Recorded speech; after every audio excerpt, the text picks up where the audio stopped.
Hello, everyone, and welcome again to another Teacher Joseph podcast. Well, our government is examining whether it can ban people from using mobile phones. It's currently considering removing the right to use a mobile phone from people under the age of 16. Now, of course, as I've told you in many other podcasts, our government love to play the role of a parent because our parents here don't really like to make decisions for their children. And there's a news story here saying that our members of parliament, our government, are demanding that phones are removed from those under the age of 16. Now, of course, this is highly controversial. Many parents are very against this, but I think everyone's agreed that some action needs to be taken. Since parents don't like addressing these kinds of issues, as usual, they look to the government to fix it. Now, recently, when the government introduced a smoking ban, people were scratching their heads saying, well, is this really democratic? Can we take away people's choices? And equally, removing smartphones from a bit of society, there's all kinds of question marks there about whether this is the government's responsibility and also what role the parents will play. So let's read through a news story here. It says, children under the age of 16 should be banned from having smartphones and going on social media. It says, the Commons Education Committee warned that the next government must introduce stronger guidance and controls to curb kids' time online. To curb, that simply means to try to maintain, to guard, to fix, or the best word to use is to contain. Youngsters' screen time has risen by 52% in 2 years. And they're saying here, current guidance does not go far enough and recommended a complete ban on mobiles in schools for under 16s. Now, there's big debate about this, but what's really surprising for me is the way in which we always expect the government to do something. So if kids are failing at school, people will say, oh, well, the government has to do something about this. This is terrible. If people are smoking too much, people will say, oh, well, the government has to do something. If people are eating too much and dying because of obesity, people are saying, oh, well, the government needs to fix this and do something. We seem to have lost the ability to make individual choices, and we expect everything like this to be managed by the government.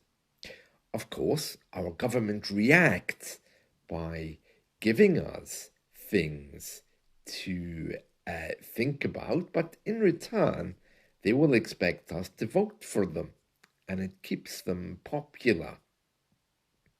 I think what we really need are for some people to guide us on these points, preferably people who don't care about ego and maybe care more about, for example, in this case, children's education.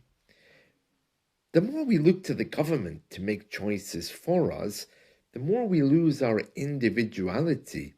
And we're kind of getting to a point where I'm thinking, well, should we really be looking to the government for this? Because the more we look to the government, the more perhaps they can take control of other issues. A few weeks ago, I wrote an article about young people in the 1960s. They wanted some kind of an expression.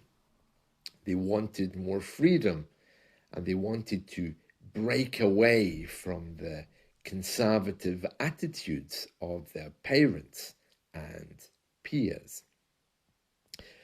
As a direct result of that, it started the social revolution of the 1960s, which gave more liberation, more freedom, and more ways for young people to express themselves.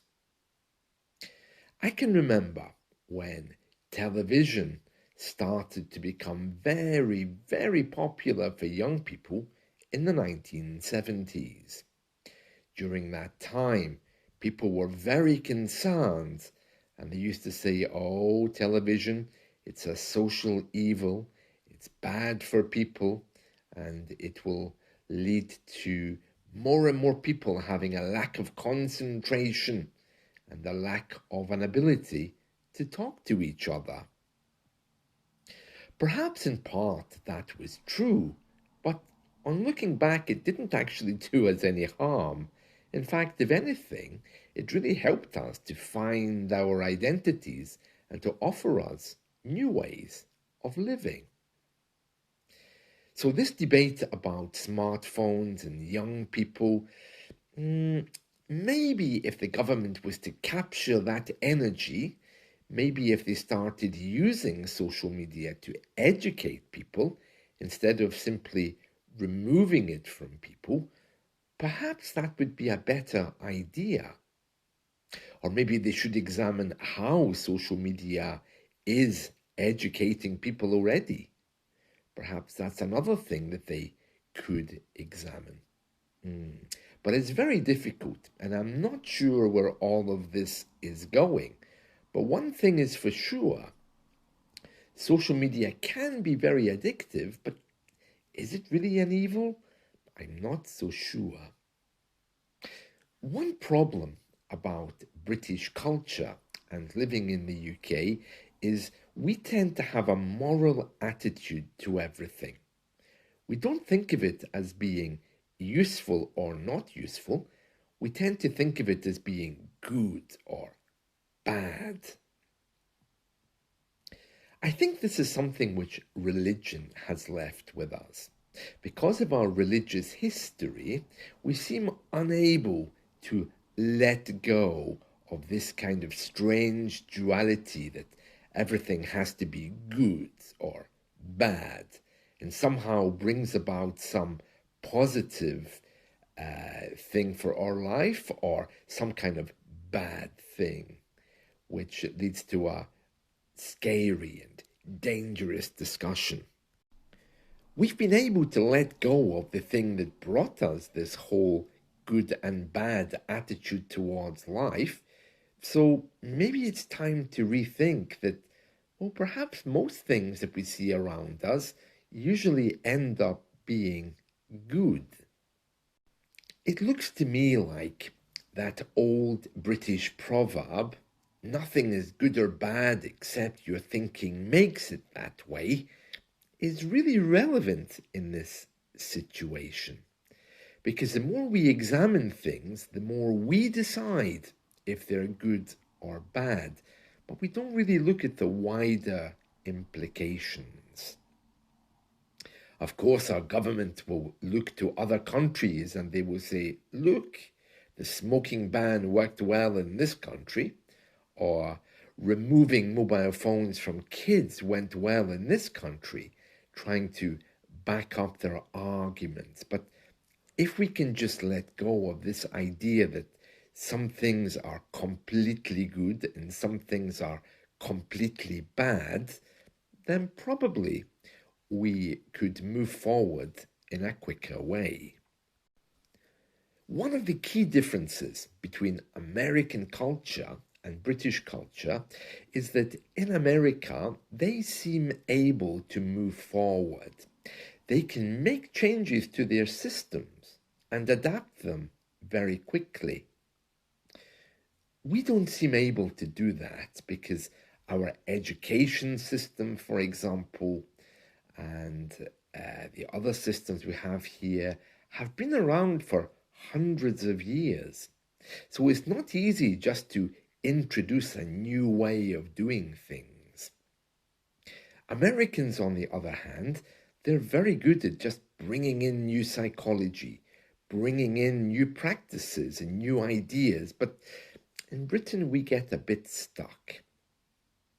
Also, there's the question of how much money it will take to discuss all of these things. In our Parliament building, there will be debate after debate after debate, and then lawmakers will be brought in, and then, of course, there will have to be a committee to enforce this idea that children shouldn't have mobile phones. And then the question will be, well, who's going to enforce this? Will it be the police? It can't be the parents. So who can enforce it? And this is where things get very, very confusing. At that point, either the law itself will simply drop off, or it'll just never be enforced and will be left somewhere in the ether. It's very interesting how these things end. A few days ago, our government called a general election, and that's going to take place in July. Unfortunately, one thing that they weren't able to do before they called this election was to pass the law which would ban smoking forever for all people. Now, that already was very controversial because it was considered to be a little bit undemocratic. So the question is, what's going to happen? Will it be picked up by the new government? Well, it was deeply unpopular, so probably not. The current government have promised it will remain in their manifesto. So it might be making a comeback in the future. The government promised, oh, this will work well. After all, it worked in New Zealand, but actually it didn't. New Zealand also got rid of it. So it looks like that's not going to see the light of day in the UK either. So for kids with mobile phones, it could happen, but then with a change in government, probably not, I would say. See you. Bye.